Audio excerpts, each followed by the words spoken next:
Estamos de regreso ya aquí en Los Periodistas y pues le damos la bienvenida. Estábamos antes de empezar esta entrevista definiendo cómo íbamos a llamar a Arantxa o Aranza o Aranxa, porque nosotros tenemos un juego con la X, bueno, ustedes también, los españoles, y nosotros tenemos un juego que es casi imposible de resolver, es un trabalenguas, pero pues le damos la bienvenida a alguien que es muy necesario leer y consultar en el momento que está viviendo ahora mismo, no solamente Perú, sino América Latina, México. Ella tiene un libro que se llama El Lawfare. Se trata básicamente de estas nuevas maneras de realizar golpes de Estado en democracias a partir de o en nombre de la ley, como lo menciona el mismo libro, Álvaro. Y bienvenida, Arantxa. Gracias por estar aquí. Bien hallada, muchas gracias y no se preocupen, también los españoles tenemos problemas con la X, ¿no? Algunos todavía no han aprendido a escribir bien México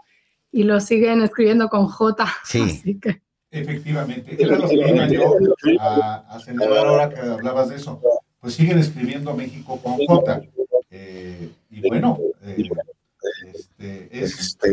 también correcto. Pero, Arantxa Tirado, bienvenida a este espacio. En efecto, ¿qué es lo que, como autora de este libro, un libro fundamental sobre, pues ya no, que habla sobre el uso de la ley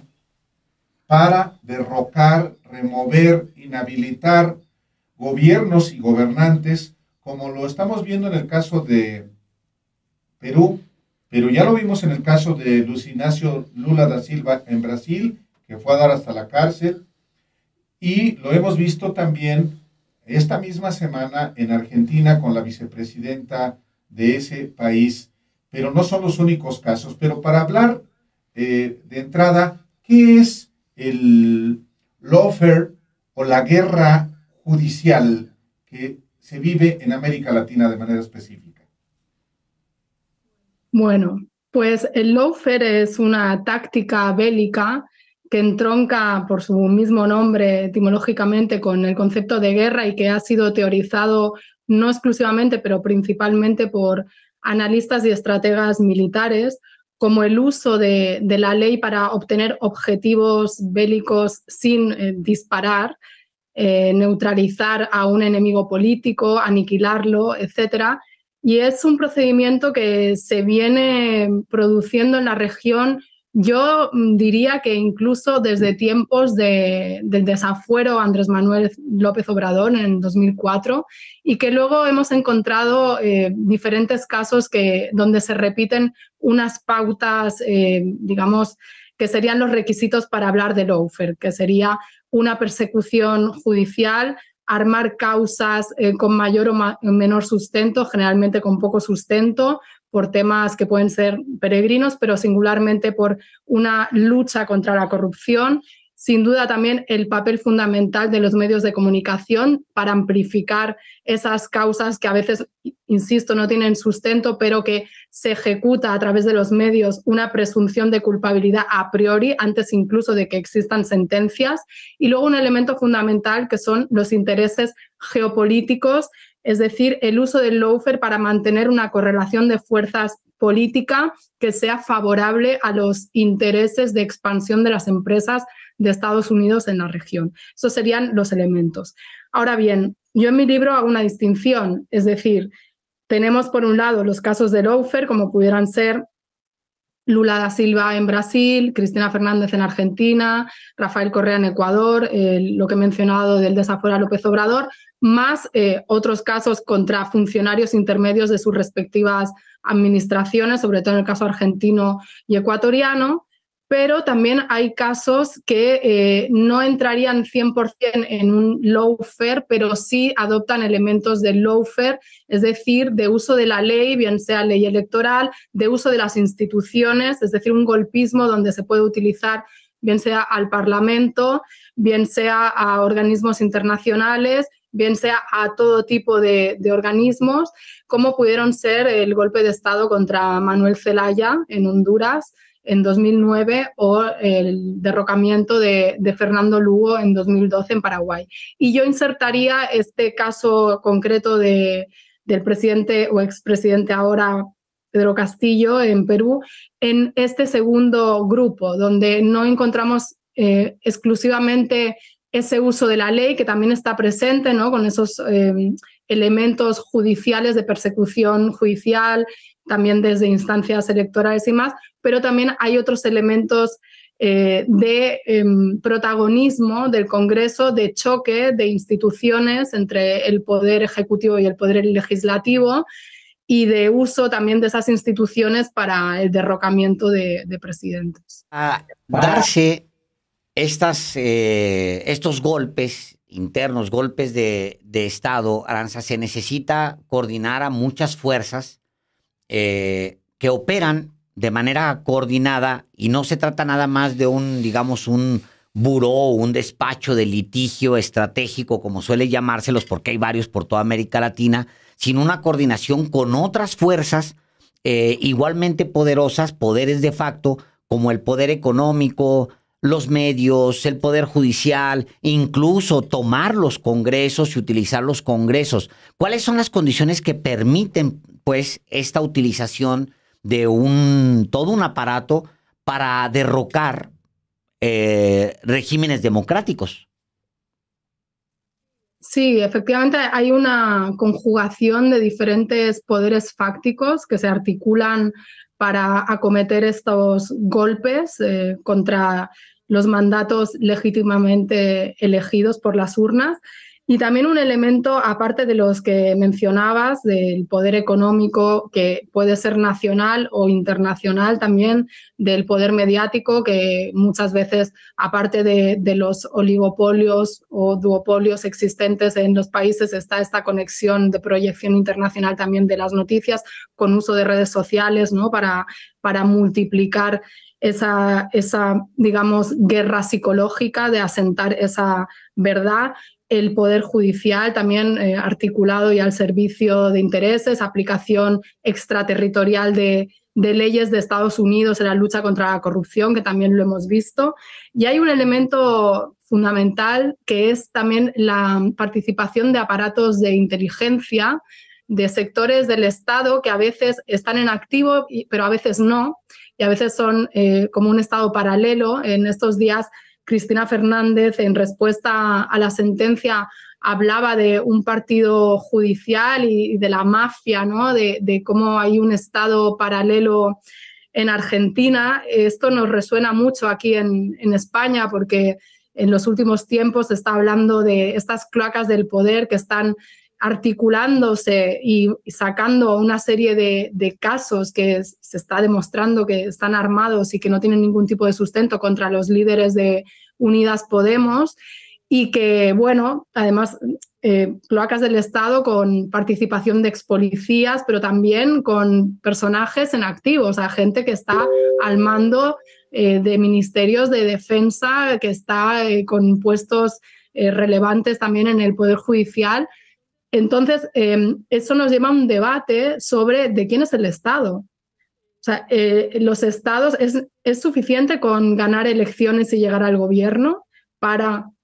dominar, controlar? No dominar en el mal sentido, sino controlar, ¿no?, desde la legitimidad que otorga el voto del soberano, del poder del pueblo, pues gestionar los recursos, decidir bajo mandato constitucional cómo operar. ¿Eso es suficiente para controlar el Estado? Pues parece ser que no. Parece ser que hay unos poderes fácticos que están incrustados en los estados de manera directa o en manera paralela, que están operando con otros poderes que están fuera del Estado, pero que tienen una capacidad de presión hacia el Estado mucho mayor que las poblaciones, ¿no?, como son los medios de comunicación, como son el sector empresarial, y que no respetan las reglas democráticas que se supone que tendrían que respetar. Arantxa, no solamente viviste tú en México 11 años, entiendo, sino que eres observadora de la realidad latinoamericana y mexicana. Yo te quiero preguntar específicamente por el caso mexicano y específicamente por el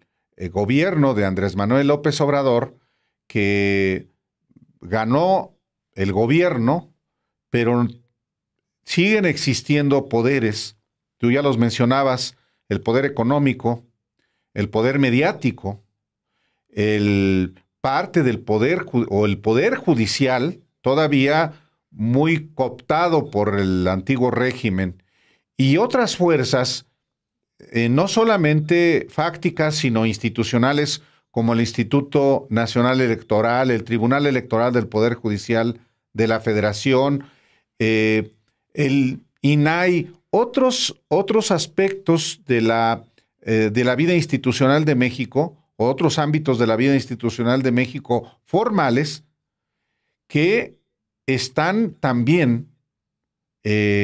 haciendo uso de los instrumentos jurídicos con el propósito de debilitar y eventualmente expulsar del gobierno a Andrés Manuel López Obrador y al proyecto que él tiene. ¿Tú qué elementos de la guerra judicial o del lawfare ves en el caso de México? Un elemento importante que está de fondo, aunque debería estar en primer plano en estos debates, es el carácter de clase de quien está inserto en las instituciones del Estado. ¿Qué encontramos en el Poder Judicial? Pues encontramos, como en otras instituciones, personas que provienen de una extracción no popular generalmente, personas que han podido acceder a una formación que está vetada pues, para muchas familias de clase trabajadora campesina. Es muy difícil, a pesar de tener la UNAM, que es una universidad, y otras universidades públicas en todo el país que permiten esa democratización, digamos, del acceso a los estudios, pero llegar hasta ahí es una carrera de largo aliento. Entonces,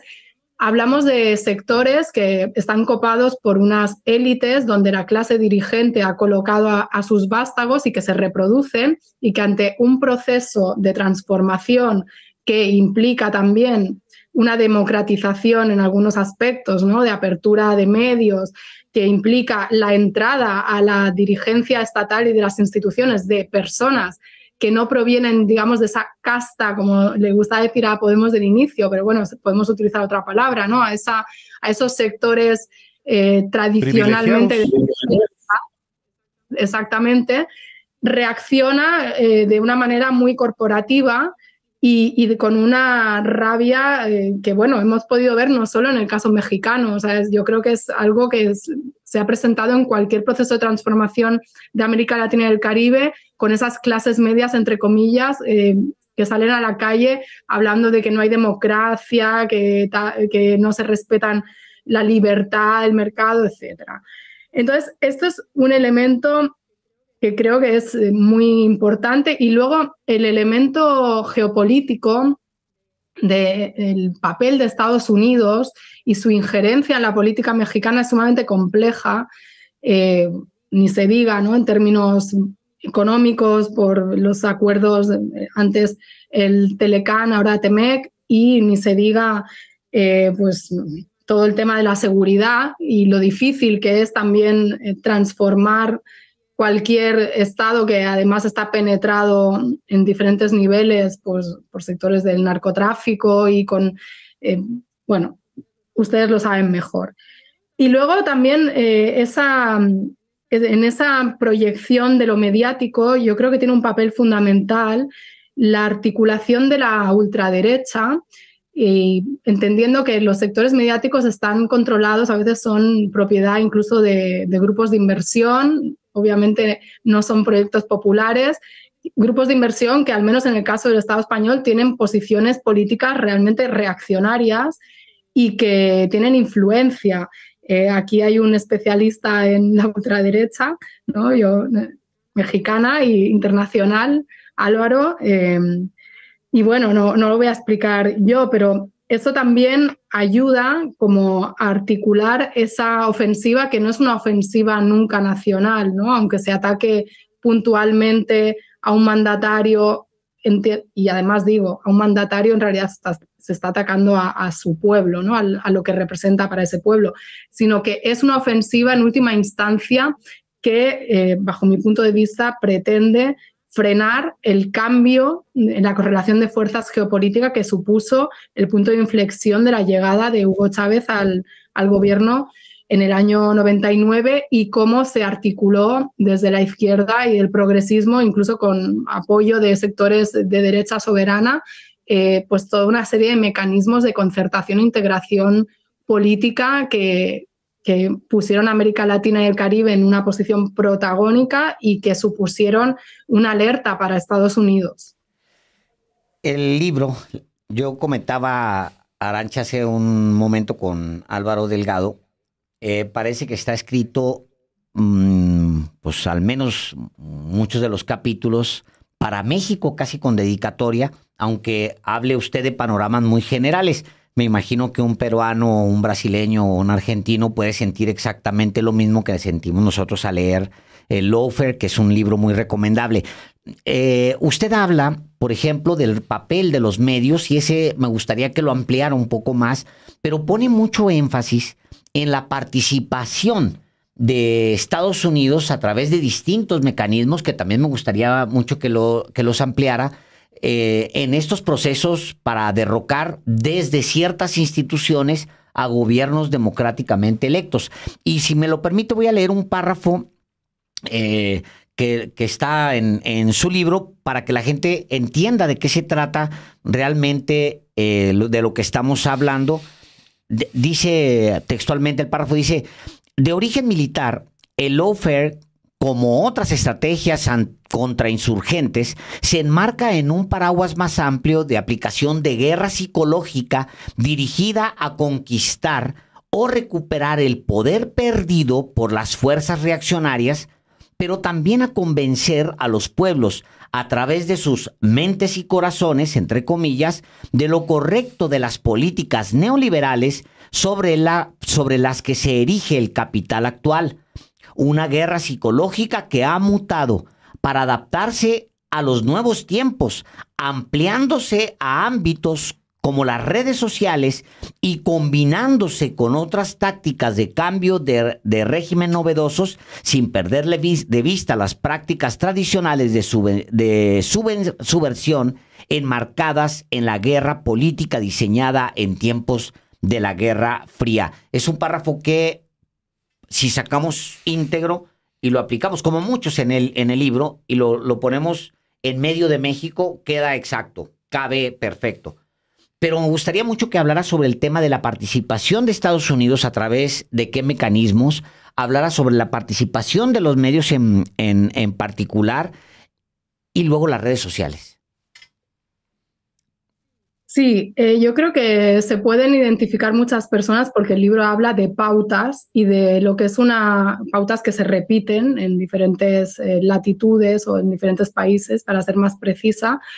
y de algo que es una continuidad histórica, que es desde finales del siglo XIX, cómo ha sido la política exterior de Estados Unidos hacia América Latina y el Caribe. O sea, una política que ha estado guiada por esa lógica de la doctrina Monroe de América para los americanos, donde nadie podía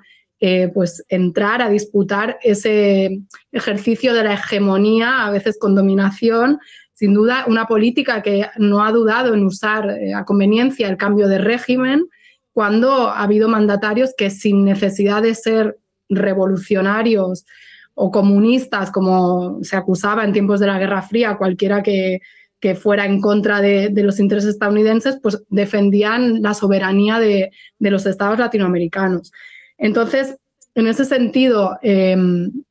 lo que pretende el libro es mostrar esas continuidades históricas, es mostrar el lawfare, la guerra judicial, que ahora se expresa de esta manera, pero que no deja de ser pues una mutación de la contrainsurgencia que se utilizó pues para acabar con los movimientos guerrilleros o los movimientos no guerrilleros que llegaron al gobierno por la vía democrática, como puede ser pues,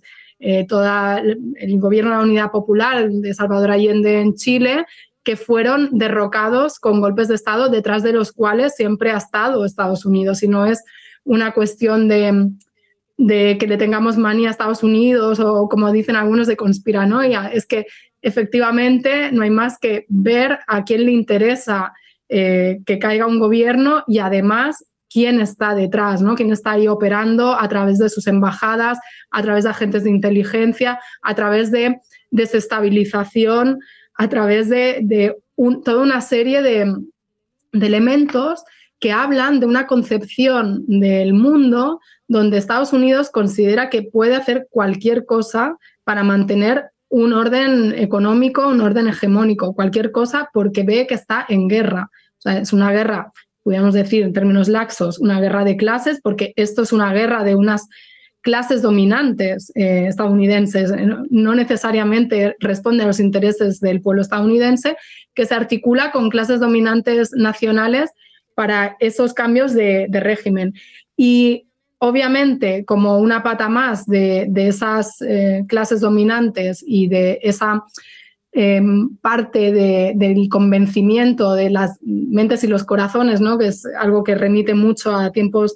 de la Guerra Fría y que es la esencia de la guerra psicológica, pues lo que hoy en día pudiéramos decir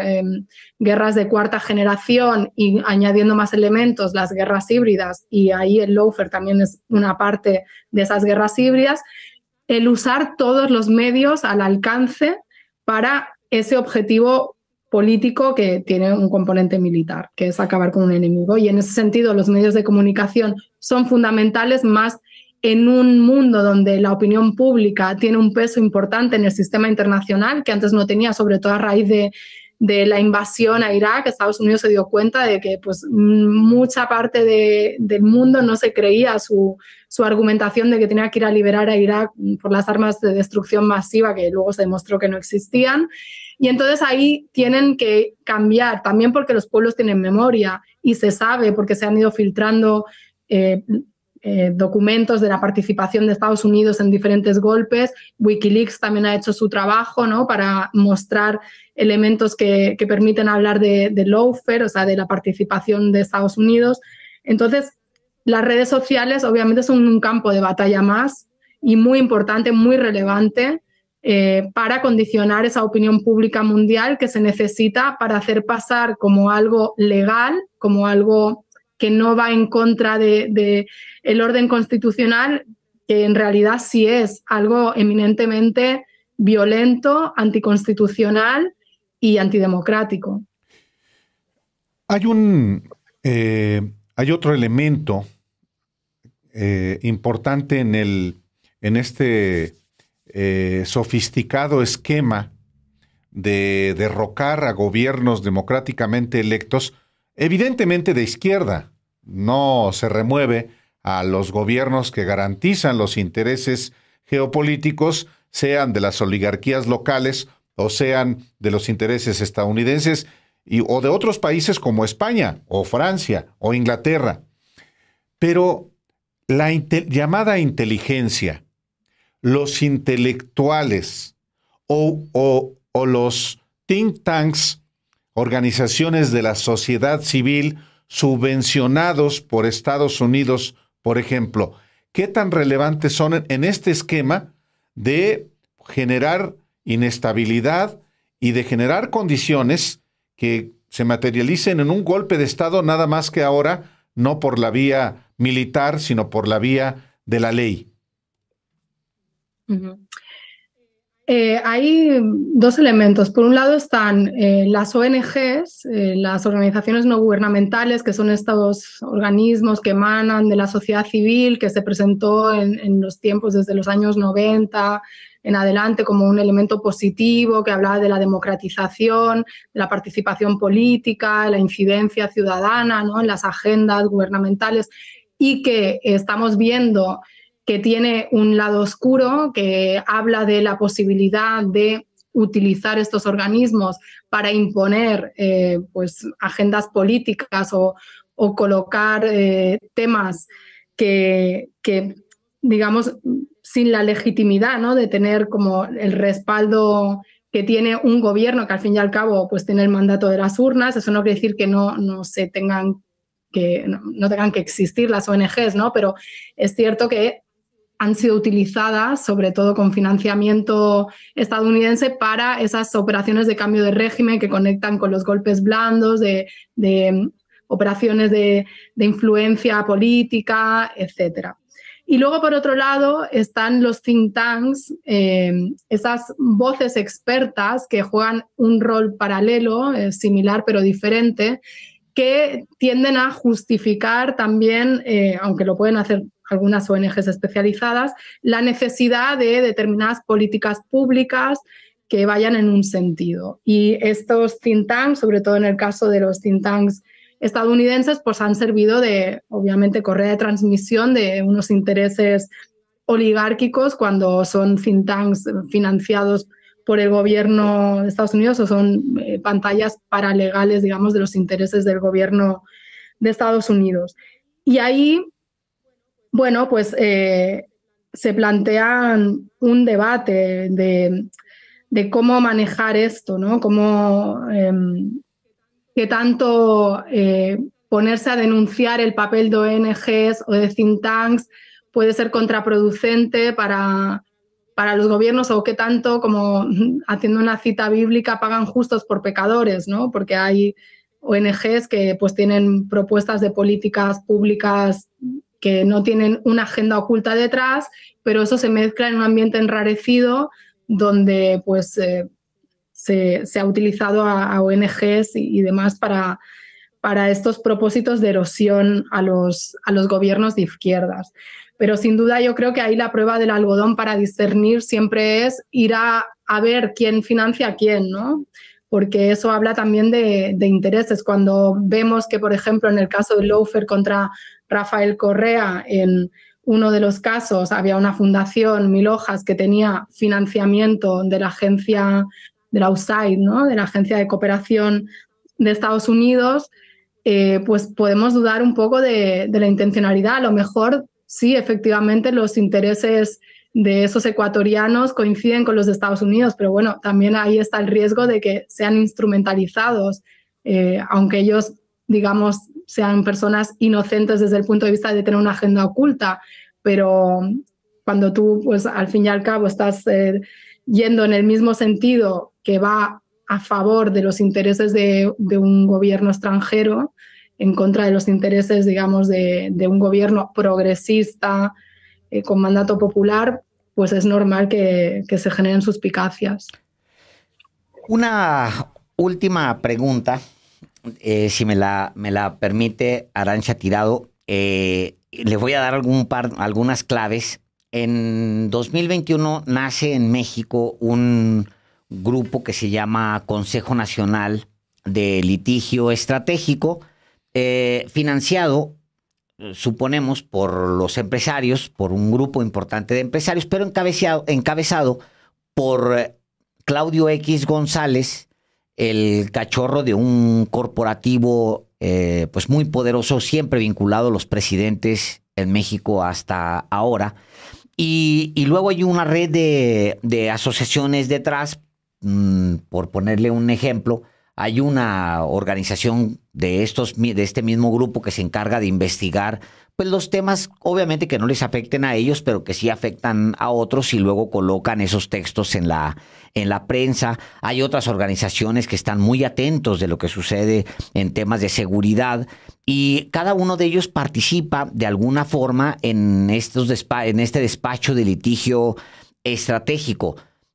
La mayoría de estas organizaciones, a su vez, no sé si en particular este despacho, pero estas organizaciones sí tienen dinero del USAID, este megafondo de Estados Unidos para financiar justo estas actividades. La mayoría de estas organizaciones los tiene, y uno de los principales promotores de este despacho es era entonces el jefe de los patrones, el líder de la Coparmex, que es el sindicato patronal más grande de México. En su experiencia, por lo que ha analizado, ¿a qué le suena a usted este despacho de litigio estratégico? Bueno, es claramente una organización política, ¿no? Revestida de asociación civil que defiende unos intereses de clase, podríamos decir, plenamente legítimos, si se quiere organizar la patronal y pues ir en contra de las políticas de un gobierno popular, pues está bien. Ahora, claro, cuando recibe dinero extranjero y cuando quieren presentar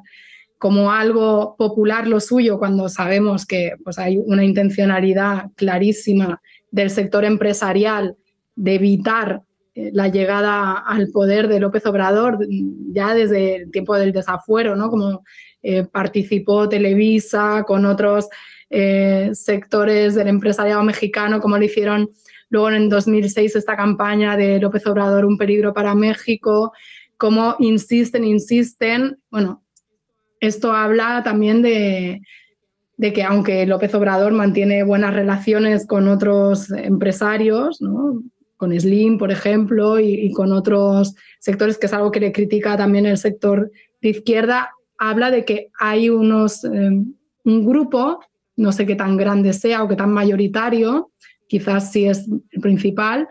que no acepta el mandato de las urnas y que quiere conseguir por la vía de la judicialización de la política lo que no ha podido conseguir gracias a que por fin en México ha llegado al gobierno un presidente que no viene de un fraude electoral, que no viene de la hegemonía priista, que no defiende abiertamente el neoliberalismo, como fue Vicente Fox o incluso los últimos gobiernos priistas, ¿no? También. Es decir, son actores políticos revestidos con un aura de sociedad civil, pero sabemos por la experiencia, y no solo en América Latina, sino en otras partes del mundo, y además esto está teorizado, que estos son los actores clave para los golpes blandos, que no digo que ellos a lo mejor estén queriendo hacer un golpe blando, pero son elementos que siempre están presentes en los golpes blandos. Lo que pasa es que se necesitan otros elementos que ahora mismo en México pues no tienen la correlación de fuerzas, ¿no? De movilización social, de manipulación, porque bueno, pues parece ser que el apoyo al presidente López Obrador está por encima del 70%. En días recientes hubo esta movilización de la 4T, el presidente contraataca marcando agenda con las mañaneras, está democratizando también el espectro comunicacional, programas como este tienen mucho seguimiento, ¿no? y pueden contrarrestar la hegemonía que tenía antes prácticamente Televisa en cuanto a la información y otros canales, y bueno, que también existen, ¿no? que muestran como más pluralidad. Y bueno, en esencia es, aunque yo creo que es muy evidente con esta participación empresarial, es una lucha de clases. O sea, es una lucha de clases entre una clase dirigente que creía que México era suya y un mandatario que se cree lo de primero los pobres, con todas, obviamente, sus contradicciones, sus limitaciones, etcétera, pero que es una persona que bueno, se ha destacado a lo largo de su trayectoria política por ser insobornable, por plantar cara a esa, lo que él llamó la mafia del poder, y que estos sectores pues no se lo han perdonado, pero no por un tema solamente de simpatía-antipatía, sino porque eso se traduce en pérdida de negocio, bien sea en el ámbito mediático, como se ha visto, ¿no? Los chayotes y demás que han perdido, bien sea en el ámbito de las concesiones económicas, de bueno, pues, las mismas empresas españolas que están pues, poniendo el grito en el cielo porque con López Obrador no sienten que no pueden hacer negocios como hacían con presidentes anteriores, aunque bueno, también es difícil romper eso completamente, ¿no? De un día para otro, como estamos viendo, incluso que pasen reformas energéticas, etcétera, etcétera. Arantza Tirado, muchas gracias por la conversación para el auditorio de los periodistas sobre este tema que es muy vigente y que seguramente lo seguirá siendo en los años que vienen, porque pues sí, hay una tendencia en América Latina de una tendencia hacia los gobiernos progresistas y pues se ha visto que efectivamente los poderes que ahí siguen, en México, en Argentina, en Brasil, en Ecuador, en Colombia, como recientemente acaba de ganar con Petro, pues van a seguir buscando, por si no pueden acotar a estos gobiernos, pues buscar derrocarlos precisamente si están lesionando sus intereses. Así es que si nos das oportunidad, pues seguiremos platicando. Muchísimas gracias hoy. Gracias a ustedes. No sé si puedo añadir una cosita. Por supuesto. Quisiera que la gente fuera consciente que estos ataques se van a seguir produciendo en tanto en cuanto lleguen al gobierno personas que canalicen esa voluntad popular, ¿no? Esa voluntad de transformar, y que es indispensable y fundamental que esos gobiernos de izquierda o progresistas que parece que están llegando cada vez más, ¿no? Haciendo un mapa de la región bastante rojo en términos generales, tengan esos respaldos de movilizaciones de base, porque también hay el riesgo de que lleguen proyectos de izquierda, pero en un momento de reflujo ideológico, en un momento donde ese impacto de la guerra mediática, de la guerra judicial, haga que la gente empiece a descreer de la política, de los políticos, y lleguen con mayor debilidad, y que no nos quedemos solo con el hecho de, bueno, ya han llegado y tenemos una correlación de fuerzas favorable. Ojo, porque aquí se trata de construir desde la base, pues, movimientos, ¿no? que transformen y que se apoyen, obviamente, en esos presidentes, pero que esos presidentes también necesitan de esos movimientos, porque si no, caen fácilmente. Y esto también desgraciadamente lo podemos ver en estos días en Perú. Pues muchísimas gracias. Gracias por estar aquí. Un enorme placer. Placer es mío. Gracias. Gracias. Hasta luego.